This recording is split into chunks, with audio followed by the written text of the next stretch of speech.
Para empezar a utilizar Room en nuestro proyecto tenemos que asignar las dependencias necesarias al tipo de proyecto que tenemos configurado. Si tenemos un proyecto que tiene soporte para Android X, agregaremos estas dependencias. En el caso contrario, tendremos que utilizar estas dependencias de aquí. Recuerden que estas dependencias van en el archivo Gradle de nuestro proyecto. Lo primero que vamos a hacer es crear una clase. En este caso la clase se va a llamar Book. Y para indicarle a Room que esta va a ser la clase que va a utilizar como modelo para crear una tabla, tenemos que utilizar la notación de Entity. Esta notación recibe como parámetro opcional Table Name, y Table Name va a hacer referencia al nombre de la tabla en el caso de que nosotros no querramos que nuestra tabla se llame por defecto Book.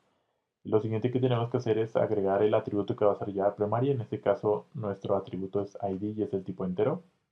Usaremos la notación primary key para esto, y dentro de ella vamos a utilizar el parámetro AutoGenerate en True, ya que por defecto viene en False.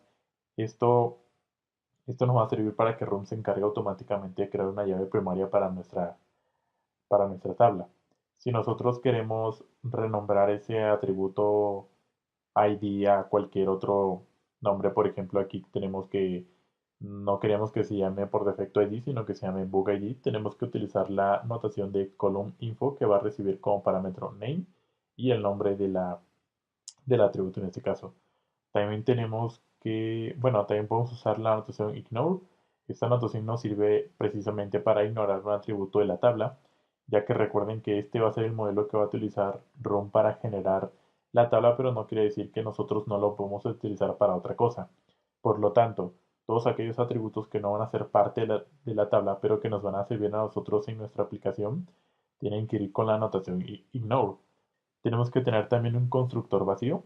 Este constructor vacío es obligatorio para Room. Y como pueden observar aquí, nosotros estamos utilizando la notación ignore para indicarle a Room que ignore este constructor, porque este constructor lo vamos a utilizar nosotros más adelante en nuestro proyecto. Tenemos que asignar también los getters y los headers, los cuales son obligatorios para el correcto funcionamiento de Room. Tenemos que utilizar el patrón DAO. Muchos de ustedes tal vez ya lo conocen. En este caso puede ser una interfaz o puede ser una clase abstracta. Independientemente de que sea una interfaz o una clase abstracta, nosotros tenemos que agregar la notación de DAO eh, para que Room la reconozca, y porque esa es la manera en que Room nos proporciona la facilidad para poder acceder a los datos. Si nosotros queremos hacer un select, tenemos que utilizar la notación de query, que recibe como parámetro precisamente la query que nosotros queremos ejecutar del tipo select. En este tipo select nosotros podemos hacer inner joins, podemos hacer left joins, o podemos hacer, por ejemplo, filtrados por fechas, podemos hacer filtrados del tipo like, podemos hacer, no sé, podemos hacer muchas cosas que vamos a ver más adelante. Como pueden observar aquí, nosotros estamos diciendo que este método que se llama getAll nos va a devolver un objeto observable que va a tener una lista de libros. Esto lo vamos a ver más adelante. Esto es RxJava. Si nosotros queremos hacer un insert, tenemos que utilizar la notación de insert encima del método que nosotros vamos a utilizar para insertar. Si queremos hacer un update, utilizaremos la notación update. Y si queremos hacer un delete, utilizaremos la notación delete. Como pueden observar aquí, cada uno de estos métodos recibe como parámetro el libro que va a insertar, el libro que va a actualizar o el libro que va a eliminar. Lo siguiente que tenemos que hacer es tener una clase abstracta que extienda de Room Database, eh, para indicarle a Room que esta va a ser la configuración que va a utilizar para nuestra base de datos. Utilizaremos la notación de database.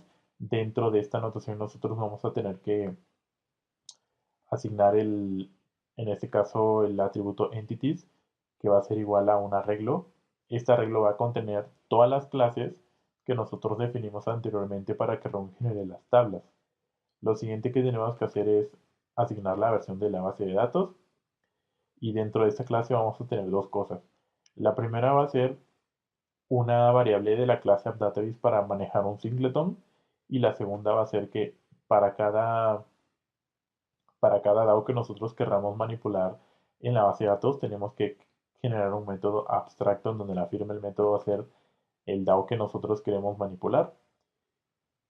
Y por consiguiente, para terminar nuestro patrón de diseño singleton aquí en esta clase, tenemos que construir la instancia de la base de datos. Entonces lo vamos a hacer por el método run database builder, que nos pide como parámetro tres cosas. La primera es el contexto, la segunda es la clase que extiende a run database, que en este caso nuestra clase es appdatabase, y la tercera es el nombre de la base de datos. Si nosotros queremos que run nos permita ejecutar queries en el hilo principal, tenemos que agregar este método de aquí, lo cual no va a ser necesario ya que vamos a utilizar RxJava para eso. También tenemos un método que nos permite agregar migraciones a nuestra base de datos. Y bueno, básicamente eso es todo lo que necesitamos saber o tener en cuenta para empezar a utilizar Room en nuestro proyecto.